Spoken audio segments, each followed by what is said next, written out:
Today we have Hannah on the podcast on Behind the Beauty. Hannah, I'm so excited to have you. You're such a great part of the team. You're one of the tutors here at the beauty school. And you are kind of like a jack of all trades. You have so much knowledge. Anything you apply yourself to, you just get like that. What I wanted to do today was introduce you to the students, introduce you to our listeners, any potential students that we might have, just kind of like a bit of an interaction with them to get to know you as a person, because you are a wonderful person and very dedicated and passionate about what you do. No problem. Tell me about you. I know about you, but tell the listeners about you. Okay, so I'm Hannah. I'm one of the beauty tutors here at the Australian Beauty School. And I do from facials to waxing to like lash lifting. So pretty much most of the courses that we do here, except hair extensions, which I leave to Antoinette. And my background in beauty has been, I started my business when I was, I think 21. Young age. Yeah, so I started quite young. And working from different skin clinics, I ended up opening my own. And when you say skin clinics, were you a dermal therapist? Yeah, so basically the start of it was just basic facials. And from that, most of the salons that I worked for was more skin focused rather than like the waxing and tinting treatments. Mm-hmm. And that's where my love for skin kind of grew. And I was suffering from really bad skin from a young age. And that was genetics as well as the products that I was using. Mm-hmm. And being in the beauty school as well, people are using so many products on you because you're a model. Yeah, your skin just freaks out. Yeah. Yeah. And so it became really cystic at one point that's where I was like, okay, what else can I do with my skin? And working with a lot of these skin clinics really helped me with the technology that we have with skincare, what I can do as a person with my diet as well. And then, so that's how I started my business. And what my philosophy with my business was that anyone can come in there, so it can be young, old, male, female. And because that's how I did it, I got a lot of my clients as male clients, transgender clients as well, that weren't as comfortable coming into like a traditional salon. And I really liked that aspect of the business. Yeah. Because it was like, traditionally, it's just females going into the salon. And if you see a guy, it's kind of like there's a unspoken judgment about it. And then that's how most guys would tell me that were my clients. And they, that's how they just like coming into my business. And I suppose as well, you are really easy to chat to. You make people feel really comfortable as well. So I'm sure any person that came into your salon just felt so taken care of. What's your favorite skin treatment to perform? I think my favorite skin treatment would be just a standard facial. Just being able to educate the clients about this area of your face or this problem on this side of your skin is related to this. And just them being like, I never knew, or I never been able to get rid of that problem in the past, because no one's really explained to me like why that happens. And so from there, then they'll come back and ask like, oh, what can I do for this? Or what do you think about this skincare? So that's what I really, really like about facials. And what is your favorite skincare range? What did you stock in your salon? Osmosis. Osmosis? Yes. So Osmosis is a cosmeceutical skincare. And I was introduced to it by a skin clinic that I worked for. And just the passion that the skin therapist had about it, and the owner as well, because I met the CEO. Oh, wow. Yeah. So just the philosophy behind the skincare was amazing. And for maybe 3 months of using it, it actually cleared up my cystic acne. Wow. And it was more of a holistic approach to skincare, because back then it was more like exfoliants, Clay. using so many like chemical peels on your skin, and no one was really being gentle. Yeah. And it was just It's always a us, harsh approach, yeah, right? and our skin is always like, no, like, you know, you're aggravating me, so I'm gonna be aggravated back to you. Yeah. So it was more like that. I love the way you speak about skincare and how you talk about this harmony that you have to have with your skin. Yeah. And just to clarify, when we're talking about something that's quite cystic, how does that differ from other skin conditions? I feel like with cystic acne or problems like that, there's a lot more underlying in your body, because the skin's our largest organ. So anything that happens in our body is always going to come up on our skin. Mm-hmm. So I was trying to pinpoint what's wrong in my health that's bringing it up, rather than just the skincare that I'm using. And it was hormonal contraceptive that I was using, the food that I was eating as well. So that's when it really opened my eyes to health. Yeah. Because from skin, I was just like, hang on, let me see how I'm sleeping as well. And then these factors. So you were really able to see the difference in your skin that a holistic approach made, and then be able to apply that to different parts of your life. Yeah. How cool. Yeah. And so that's when I started applying that to my clients and telling them that this has to be a holistic approach to it. Yeah. Rather than just like putting that cream on that pimple or doing this treatment. Mm-hmm. Because essentially you're just treating the symptoms if you're just doing that. Yeah. You really got to go into the root of the problem. In order to clear it up, right? Yeah. Or else it keeps coming back. Yeah.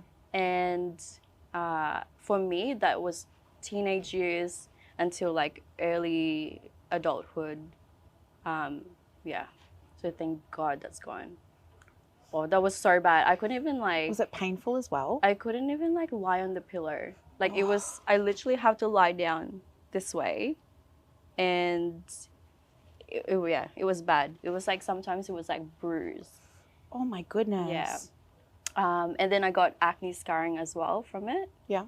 And so when I saw clients and they would come to me, I feel so bad because I understand where they're coming from and they've tried everything, and just like what I did in the past. And there's a lot to be said for a therapist that really understands, or a dermal therapist that really understands what you've been through, what you want to achieve and where you've come from, and the approach that needs to be taken there, in that, you know, it's not just the facial that you have once a month. It's not just the at-home skincare that you have once a month. Yeah. It's about really looking after yourself in all the different aspects to be able to have the result that you want, right? Yeah. Yeah. Yeah. And from that,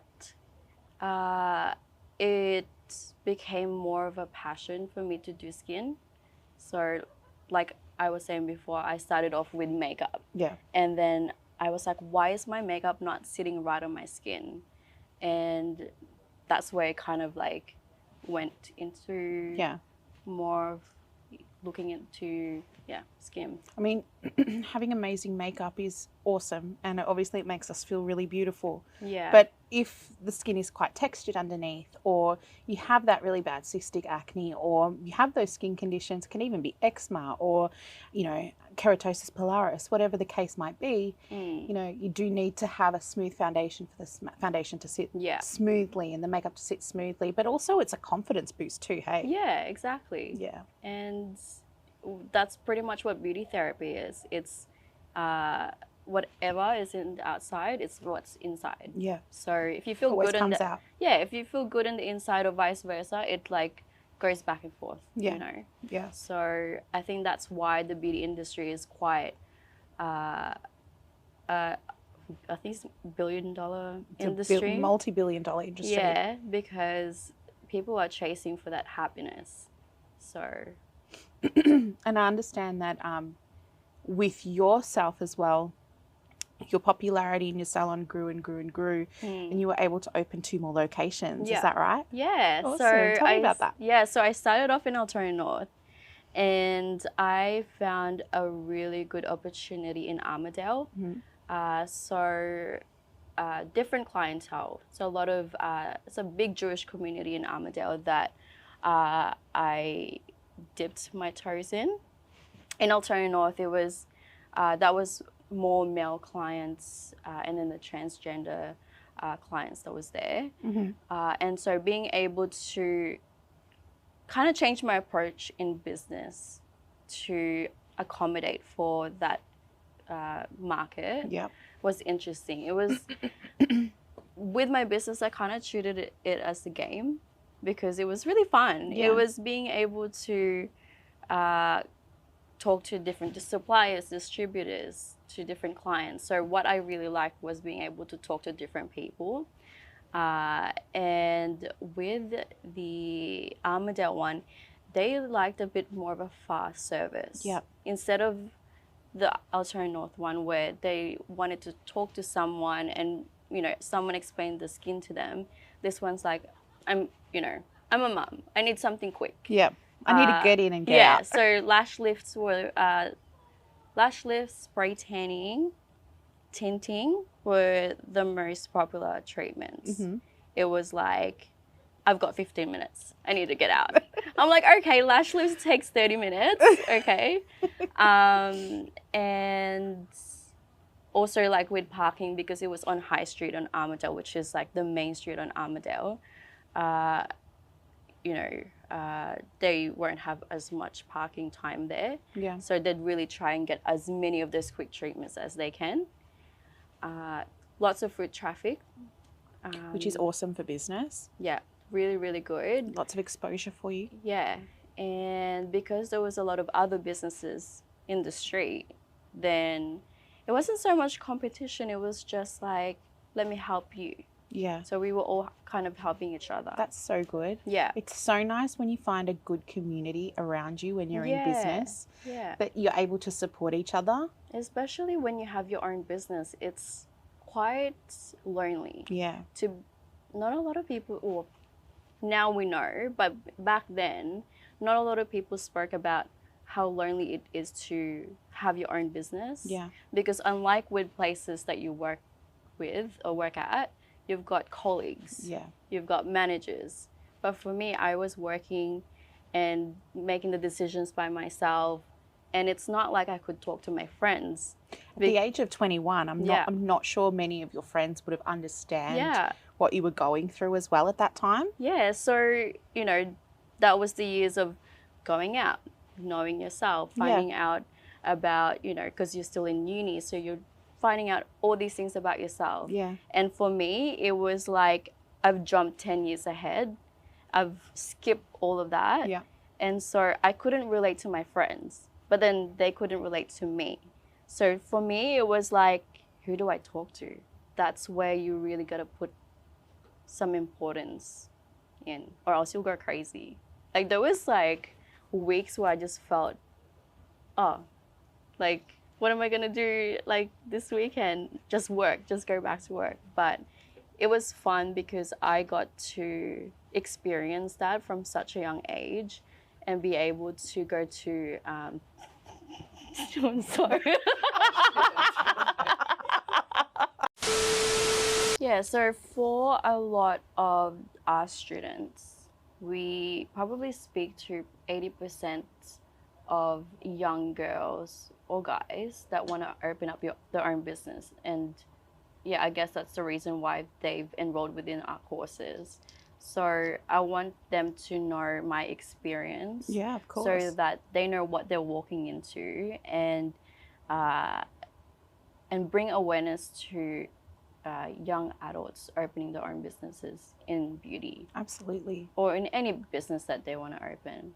But yeah, it was quite isolating to be that young and not be able to talk to your friends about, oh, so I spoke to my distributor for my skincare and there's a problem with distribution and I can't get that particular product to my clients. Like, what are my friends going to say? My friends are going to be like, Yeah, okay, cool. Like, what? At 21, I suppose you're not really focused on distribution chains and, Yeah. you know, how to run a successful business. I mean, at 21, all I wanted to do was party, really. Yeah. Yeah. And so that's when I was like, I need a little bit of balance in my life. And that's when I got really, really close with like most of my clients. And I guess that's why my business, thrived, because they were essentially my friends. Yeah. And I wanted to help them with their skin, with particular treatments that they were getting from me. And so for me, that became my community. And yeah, it's different to what a lot of 21-year-olds would have at that age, but it was a great experience. When I opened my very first salon, I think I was about 23. Yeah. And I was focused mainly on hair extensions. But at that time, I felt as though I lost my train of thought. Like isolated? No, I was going to say something different. I was going to lead into the next thing. That's okay. Yeah, when I opened my business, probably around the age of 23, I would say, it was almost as if you were I was on another planet to my peers as well, even at 23, even a bit older than 21. Yeah. And what would you advise? What kind of advice would you give our students that are looking to start their very first business or get into their own space, for example, or even hire a chair in a salon? I think to, start asking yourself some questions of, okay, where do I actually want this business to go? How am I, as a person, going to deal with situations like problems with like the FPOS machine, going to get your location, your chair somewhere, like salon. Yeah. So write down questions for yourself. It doesn't have to be a direct answer, but at least you know what questions that you need to answer later on in the track. For me, I think that's what I did. I wrote down questions that where I wanted the business to go to, and did a lot of research. So I remember I just came back from overseas, from the Philippines, and I got a lot of good ideas from how they run businesses there. And yeah, it was such a long time ago, to the point where it was such a blur. I'm trying to remember the details. But yeah, a lot of research in Pinterest, a lot of research within different businesses, Instagram as well. Yeah. In like mood boards. Yeah. Yeah, so I had a mood board for like how I wanted my space to look like, how my facials room is gonna look like. Yeah. Yeah. What was your decor in your salon? I always find that's Yeah. it's a reflection of the person too running the business, I Yeah. find. What was your decor like? Yeah, I had a color scheme. Ooh. So I had gold, white, and black. Love it. So that was in my logo. And then when the business grew, I wanted it to be more minimal. So it became marble and black. I love it. Yeah. So because when I was printing out my business cards, the gold wasn't translating nicely on the paper. Yeah. So I was like, oh, I hate this like yellow. Like it needs to be gold. It almost looks like a mustard when it doesn't have the foil on it, right? So I actually went to my brother, who's a graphic designer. Yeah. And he's handed me this iPad, and he's like, write your logo. So my logo was actually my writing of the name of my business. Cool. And then he did the marble background. And so we had an idea for the business cards to be square instead of rectangles. So that was the front, my logo. And then at the back, it was like a mini menu of all the treatments that I have. I love that. You know what? We should do I'll show you all my stationery, because I made so many stationaries. When you have a graphic designer brother, it's like, hey, give me it. Yeah, I was like coming over and I was just like, okay, I need this. But what's really important as well is the support from your family and like your partner, because my partner was the one who helped me as well build that business. And they were coming to me and going, oh my God, this would look good in your business. Oh, how about you did this? And then asking my clients as well of, oh, what do you think of this treatment? And I would like bring along that product. Yeah. Yeah, the support that you get from your family and your friends. Not so much friends though, because I feel like at that age, they still don't understand what you're doing.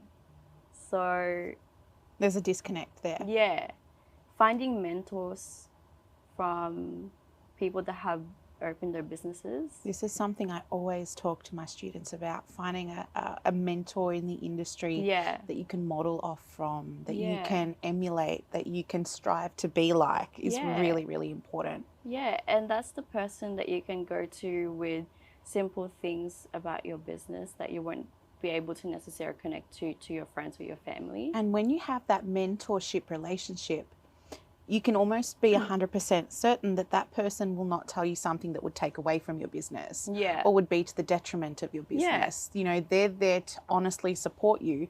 For me, it was one of my very first bosses in the beauty industry. She ran an amazing business on Turek Road in South Yarra. Then I was lucky to manage for her, and she was just an incredible makeup artist, hair extensionist, beauty therapist, she was just an amazing person. And I had so much support from her in everything, and still to this day, you know, if ever I need anything, I know that I could call her at any time. So shout out Sharon Sinclair. I love you. I still love you to this day. We love you. We love you, Sharon. We love you, Sharon. Amazing woman. Amazing woman. She taught me a lot about, you know, what it is to be like in the industry, because I was fresh out of, you know, beauty school. Yeah. But also what it means to be a good person in the industry as well. Exactly. Yeah. And, you know, a lot of like, I think it's the same with you as well. We went into this business because we wanted to help people, and we had a passion for what we're doing.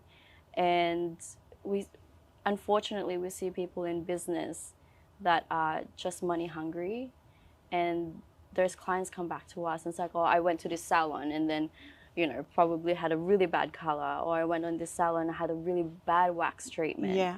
And like, it breaks our heart. Of course. But don't you think that the client is becoming smarter and smarter these days? I feel like our clients are what we do now is so emotion based, and it's all about the feeling and what we can bring to the table in terms of that human touch, because let's be honest, Kmart now sells brow lamination kits. So it's all about that humanity and the touch and your expertise. So, you know, I just think that there's a lot to be said for having that humanity and that human touch in the industry. And going back to what you said about asking yourself questions, I think it's also important to ask yourself who your ideal client is.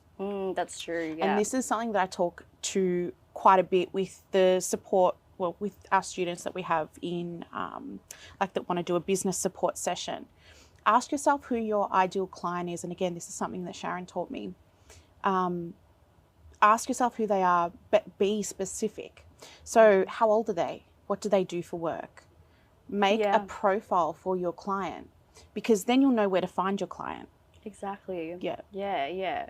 For me, that kind of naturally happened when I just saw a niche in the market of just this guy I remember, and he was really shy when he came to the salon, and all he wanted to do was just a facial. And he thought that his friends were going to make fun of him for doing it. And he's just like, I just really want to care for my skin. Like, I don't know what to do. I don't know who to ask. Like, you know, like, it's seen when guys take care of themselves, it's seen as though, oh, why are you doing that? Like, that shouldn't be where your head's at. Yeah. And from that, I was like, oh my goodness, like this, like I just wanted to help him. It wasn't like, oh my God, I wanted to target that type of client. And so from him telling his friend then came to me, and then that friend had a son, and they all came to me, and then it started going, spreading word of mouth. And yeah, that's grew that way. Yeah.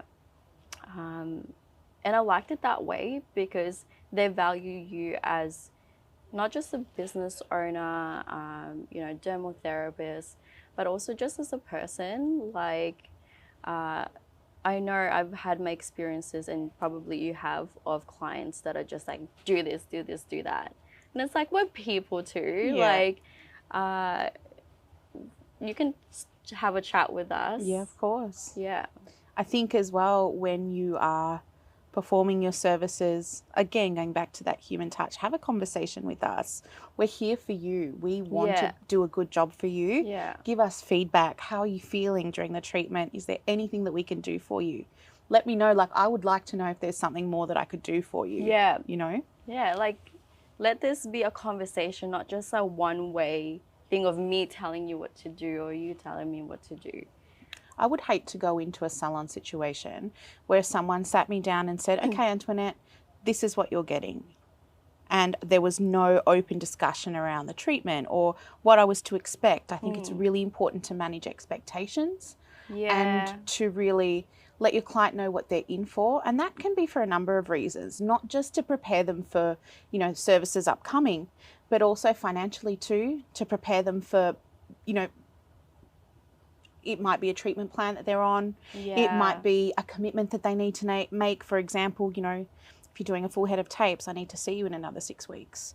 If you're doing a series of treatments, I'm going to need to see you every couple of weeks. Yeah.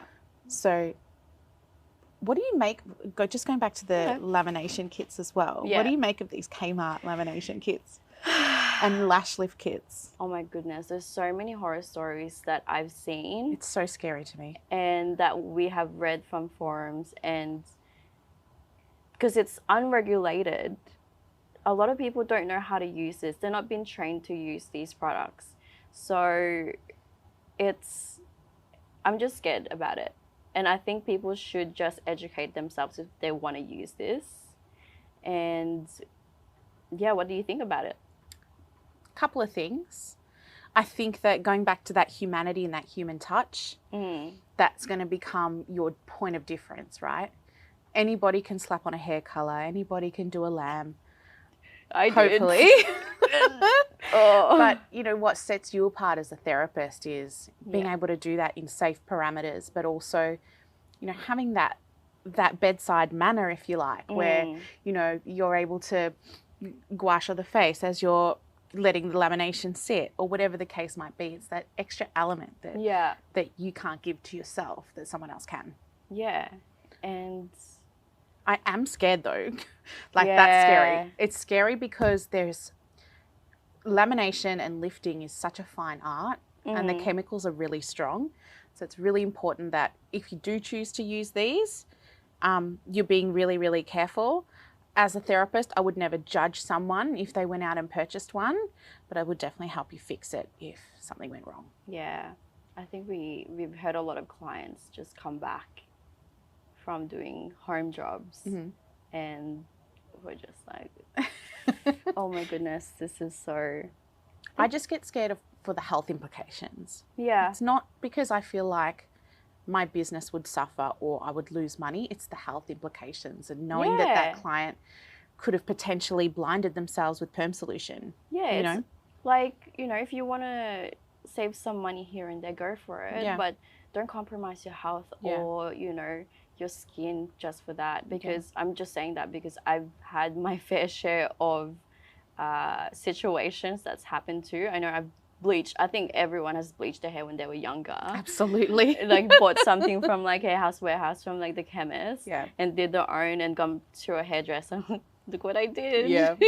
And it's like, I would never judge someone. Like, you do what you want to do. Yeah. But I'll be here to fix it. I'll be here to help if you ever need me, is my kind of attitude when it comes to like these home kits. That's my attitude. What about you? Yeah. I think it's really about, just educating people, clients. Maybe we could do like a segment on bad home jobs and see.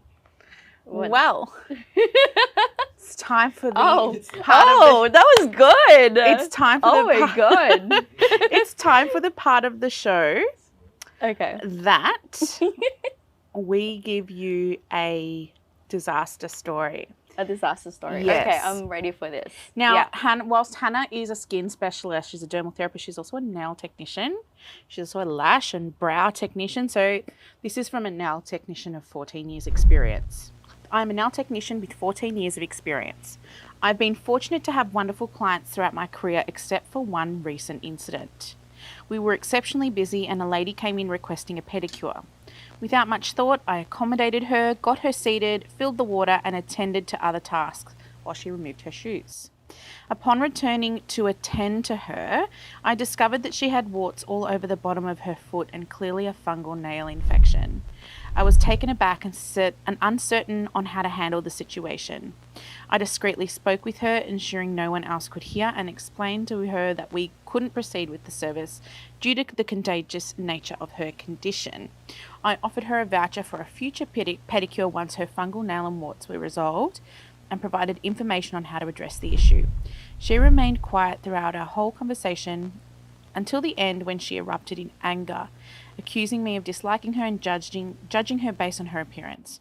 She slammed the door on her way out and left us with the worst Google review on the very same day. Oh no. Oh no. What a shocking situation. I know, but she did the right thing, because as a nail tech, Yeah. or being in the beauty industry, if you see something that's like a health condition, we're not allowed to treat it. Yeah. So we're supposed to pass that on to the GP, tell them that this needs to be looked at. It's also never our job to diagnose too. Just for our students, I want to be very clear. It's not our job to diagnose, but we need to be able to recognize symptoms and signs that something's not right. Yeah, of course. And I'm sure that the client would have been really, really upset. That's why we have to tackle this and use the right words as therapists. Yeah. Of how do we divert this situation? Because if you just say, can't treat you, look at your feet, then obviously the client will be really, really upset. Yeah. If you just explain to them that, okay, there's warts on your feet. Yeah, and fungal nail. Due to the color of your nails or because of these welts on your feet, I actually can't treat you, but I would love for you to see a doctor. This needs to be looked at. The other thing too is, even if you don't recognize something, but you see that something's not right, the other thing you can do is always explain to your client, look, I'm not comfortable to perform this treatment on you because I don't want to worsen whatever's going on here. Yeah. I want you to go to the doctor, get a note, just to ensure that the service is safe for you, and then it covers you for a really good service. Yeah. But, man, we've had that situation before where someone's come in and we'd have to say no. Yeah. But yeah, I think she did the right thing I in think that so situation. too. But I also think there's a lot to be said for consultation. So this is why we always consult prior to anybody, for me, someone sitting in my hairdressing chair, or if someone's sitting on my lash bed, whatever the case might be. It's really important that we are ascertaining their suitability for that treatment before they go in. Yeah, that's what's really important about a client consultation form. And asking the right questions and having that piece of paper as a, what's the word? A safeguard. Yeah, to protect you as a business and to protect the clients from, any medical conditions that we can overlook. Because what if we do treat that client and then suddenly that spreads through different clients as well? It's all about protecting our existing clients too. Yeah. And the business falls. So we got to be really diligent about situations like that. For sure. So because you are a tanning technician, what I thought we could do was have a look at some tans today. Tans, okay. Oh my God. She's like, that's a really good tan. It's a really good tan. First of all, I love this hair on Kim. This was to match one of her Lamborghinis, I think. She matched her hair to her Lamborghini. She really matched it, didn't she really went that extra mile. I think it's a good tan. It's a really even tan. Is the colour right for her? I think it's a little bit too bright. I think it's a little bit Yeah. too bright as well, a bit too It's golden. I think Very, I think yeah. Kim would do really well with something with more of a chocolate or a green undertone. She's cute though. I love the hair. Love the dress. Love. Kim love the always body. serves. So is it a sleigh? It's a sleigh. It's a Sort of sleigh. it's a nay. It's a nay. Look, slay with the hair, nay for the spray tan. Yeah, you can see that, around the forearms. Yeah, here. Like right in the crook of the that's when elbow. It's really developed. Just here, even there. Yeah. Really developed, overdeveloped, I reckon, with the spray tan. I think it's not helped by the hair color. Like I love I the think, wig she's wearing, Yeah. but I think the brightness really really contrasts against the tan. Exactly, and it makes it look worse Yeah. than what it's supposed to. Yeah. Okay. So what did we say? Was it a sleigh or nay? It's a nay for me. I think she kind of slayed. It's good. It's good for Oompa Loompa. And, oh my God. Sorry, I'm just gonna be The savage. tea. The tea is hot. Next one. Oh my God. Okay, this can be a nay. This is a straight nay for me. Yeah. Like, Look at that. Look at the misting on her chest. yeah. And it's, yeah. And the fact that her face and her body don't match. Yeah. That's a big no-no. You can see Look like the golden rule on- of tanning. yeah, you can see on the neck as well. Yeah. Like, Look, this could be one of two things. This could be a really bad makeup job, or it could be a really bad spray tan job yeah. where the makeup artist hasn't matched the foundation correctly, or it could be just that the face hasn't been tanned correctly, and the body's been over tanned. So It's definitely a nay from me. to me. It's a nay. I agree. Nay. Yeah, it's a nay. Everything about her makeup I hate as well. Sorry, Ari. It's just I love you though. like, I love that she's tried to put in color in her body, Yeah, and then on the face it's so pale, yeah. and the lips. And that's the thing too with foundation matching. It's really important that you're finding a foundation that has almost a green undertone to match the tan. My favorite is the number 6 from Giorgio Armani. It's a luminous silk. Okay. It is the most beautiful fake tan shade that matches fake tan. And then you could just bronzer up around it, toast the edges with a bit of bronzer, and it just because it's got a really true green undertone. Yeah. So it means that you don't have that strong ring around the jawline where the tan and face kind of meet. Great product. Love it. Yeah. I think now we have a lot of technology with spray tanning. We've got a lot of undertones. So people that are doing spray tans, or if you're going to do it from home, just make sure that you know your undertone. If you're warm, cool tone. And then you can go from either green or purple. And then watch out for the times of how long you're processing that. Depending on the manufacturer, depending on the solution itself. Some will be a 2-hour tan. Yeah. Some might be a full 8-hour tan. It really just depends on your solution. So make sure you're reading those manufacturer's instructions and and all that kind of thing. this goes back to taking care of your skin. So moisturizing it, you can, scrubbing your skin prior to doing. She looks like she hasn't prepped well. That's the thing. Like, that's why you're seeing much of that speckles. Yeah. And that mist around her chest. And I think as well that's a part of not having great control of the gun too. When you've got good control of the gun and you are at steady, even, slow speeds, you're not going to have this kind of misting and pooling everywhere. You're not going to have that overspray in different areas because you're being really consistent and slow with your sprays, right? Yeah. Yeah.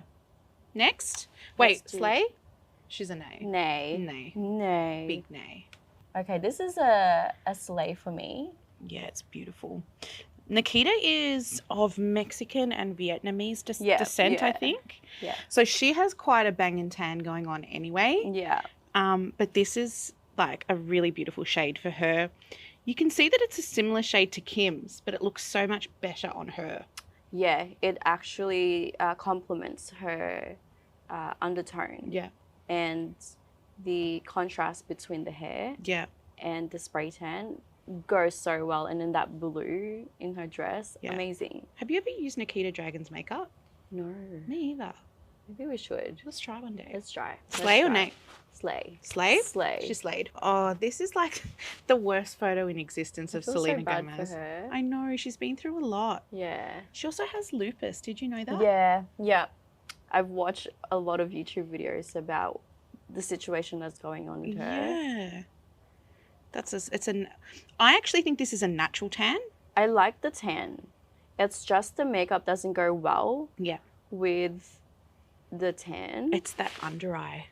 That super bright under eye for me. Yeah. It's just a little too bright. It's not lending well to that bronzy look that she's got going on. I feel like it doesn't even suit, like it hasn't been set well. There's a lot of shininess in areas that shouldn't be, which is right like, through the middle there. Yeah, on the smile lines as well.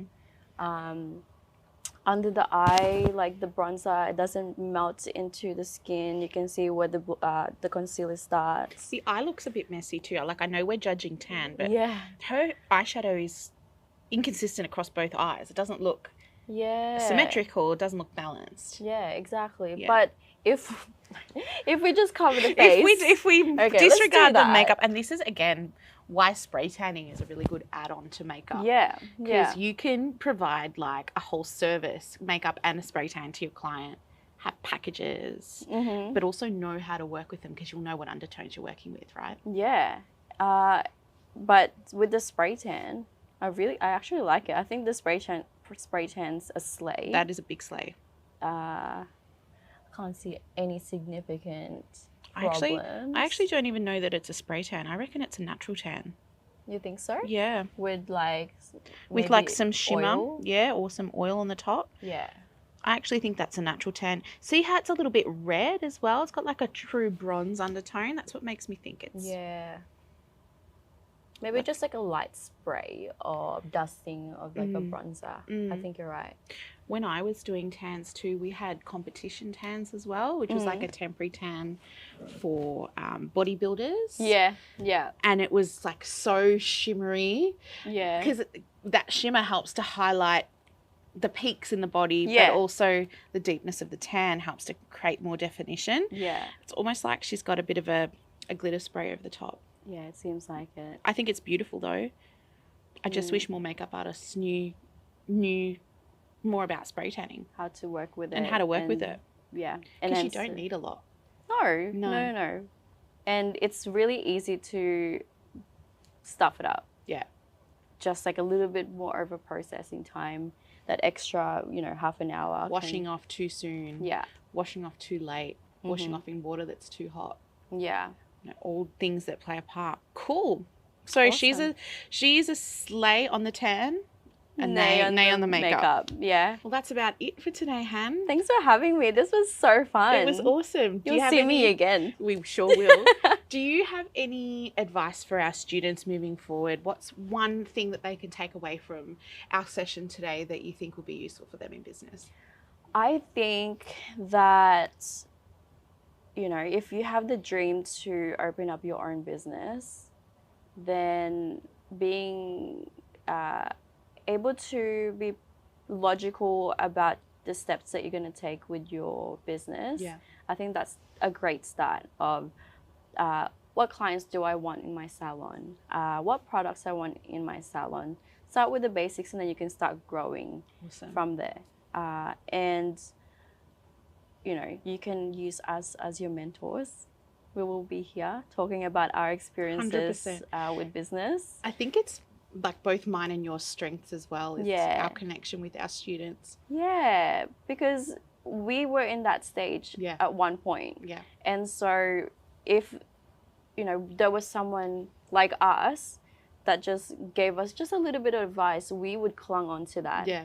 So I feel like I have a connection. We both have a connection with our students in that aspect. Yeah. Because we can resonate with them. Beautiful. Because we were there. So get yourself a mentor like us. Like us.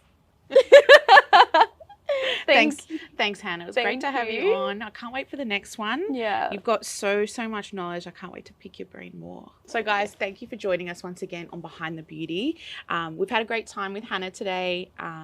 please like, comment, let us know what you'd like to see more of, what you'd like to see less of, what we can do for you as well. We want to have this as kind of like a gift to our students too, where, you know, we can provide you guys with information that's important to you. So let us know in the comments what we can do for you next, and we'll get that happening for you. Thank you so much. Bye. Bye.